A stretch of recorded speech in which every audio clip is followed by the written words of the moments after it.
नमस्कार, मैं हूं जर्नलिस्ट राजन। दोस्तों, अनुराग यादव के केस में कल क्या होगा? जो लालता ने जो मकान बना रखा है उस पे जो मामला चल रहा है तहसीलदार के कोर्ट में, उसमें कल क्या होगा? क्या कल उस घर को गिराने का कोई आदेश आएगा? क्या कल लालता के उस साम्राज्य को मिटाने का कोई आदेश आएगा? क्या होगा कल? क्योंकि जिस तरह से आप लोग जानते हैं कि आज 29 जनवरी तारीख पड़ी हुई थी अनुराग यादव के केस में, उस घर को लेकर के जो मामला चल रहा है, तो आज तारीख थी। और ऐसे में अब तक आपने देखा होगा कि तारीख पड़ती थी, तारीख फिर जब अगली तारीख पड़ती थी तो वो तारीख किसी भी कारणों से पड़ती थी तो वो एक हफ्ते का गैप हो जाता था। लेकिन इस बार तारीख अगले ही दिन पड़ी है, यानी आज 29 जनवरी को तारीख थी और अगली तारीख 30 जनवरी पड़ गई है। बताया गया कि प्रस्ताव आ जाने की वजह से तारीख अगली पड़ गई और तारीख पड़ी तो अगली ही डेट 30 जनवरी पड़ गई। ऐसे में 30 जनवरी, यानी अगर आप ध्यान दें 30 जनवरी पे, तो 30 ही वो तारीख है। अगर काउंट करेंगे तो 30 अक्टूबर को अनुराग यादव की तलवार से गला काट करके निर्मम हत्या की गई थी, दीपावली के ठीक एक दिन पहले।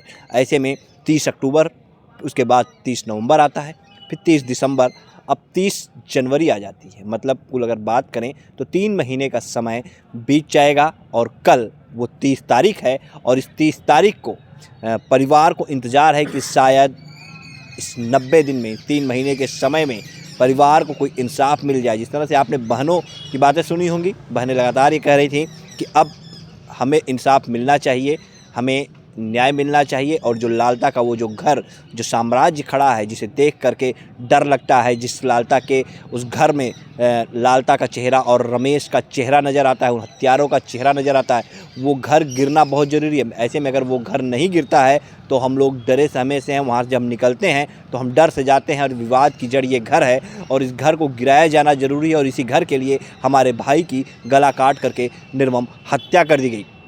ऐसे में अब 30 जनवरी तारीख पड़ी है। आज भी ग्राम प्रधान पहुंचे हुए थे, लेकिन प्रस्ताव के कारण जब तारीख पड़ गई तो प्रधान को आज भी बैरंग लौटना पड़ा। और ऐसे में 30 जनवरी तारीख, अब देखना ये है कि क्या 30 जनवरी को तहसीलदार कोर्ट से कोई फ़ैसला आता है, क्या कोई बहस होती है, क्या कुछ होता है, क्या कोई फ़ैसला सुरक्षित रखा जाता है। क्योंकि जिस तरह से अभी तक की पूरी अगर बात करें तो सीधे सीधे तहसील प्रशासन ने ही नोटिस चस्पा की है लालता के उस घर पे कि हाँ ये बंजर की ज़मीन है, और उस पे जो है नोटिस चस्पा की गई, जिसके बाद लालता की पत्नी ने आपत्ति लगाई। उसके बाद लगातार तारीख पे तारीख का सिलसिला जो है वो शुरू हो गया है। तो सवाल तभी से उठने लगे कि जब तहसील प्रशासन ने नोटिस चस्पा की तो साफ तौर पे जानता है कि उसकी ज़मीन है, उसकी ज़मीन पे लालता ने कब्जा किया है। तो आखिर अपनी ही ज़मीन को खाली कराने में तहसील प्रशासन को इतना समय क्यों लग रहा है, जिला प्रशासन को इतना समय क्यों लग रहा है? और चूँकि जिस तरह से 3 महीने का समय बीत जाएगा तो कहीं ना कहीं सवाल ये उठने लाजमी भी है कि जब अपनी ज़मीन को ही, सरकारी ज़मीन को ही जौनपुर का जिला प्रशासन खाली नहीं करा पा रहा है तो अन्य पीड़ितों के साथ जिला प्रशासन किस तरह से न्याय करेगा? आप खुद समझ लीजिए। सरकारी ज़मीन है, तहसील प्रशासन द्वारा नोटिस चस्पा की जाती है, लेकिन तहसील प्रशासन के लोग, यहाँ तक कि खुद तहसीलदार जिनकी मोहर उस पर लगी हुई है और जाकर के लेखपाल कानून को वहाँ पर नोटिस चस्पा करते हैं, वही तहसीलदार जब कोर्ट में मामला आ जाता है, जब लालता की पत्नी इंद्रावती आपत्ति लगा देती है तो वही तहसीलदार उसे बेदखली का आदेश नहीं कर पाते। और उसमें अब सिर्फ तारीख पे तारीख चल रहा है। तो बड़ा सवाल ये है कि आखिर तारीख पे तारीख क्यों? आखिर क्यों अपनी ज़मीन को तहसील प्रशासन खाली नहीं करा पा रहा है? क्यों जिला प्रशासन अपनी ज़मीन को खाली नहीं करा पा रहा है? ऐसे में तहसील दिवस होते हैं, समाधान दिवस का आयोजन होता है, तो ऐसे में जो फरियादी पहुंचते हैं तहसीलदार और एसडीएम और डीएम के सामने, वो कैसे उनको न्याय मिल पाएगा? क्योंकि जब अपनी ही ज़मीन को प्रशासन खाली नहीं करा पा रहा है तो पीड़ितों के साथ कैसे न्याय कर पाएगा? जौनपुर का ये मुद्दा लगातार जो है गरमाया हुआ है, क्योंकि लोग यही चाहते हैं कि अनुराग के परिवार को इंसाफ मिले, दोषियों को सज़ा मिले। दोषी सलाखों के पीछे हैं।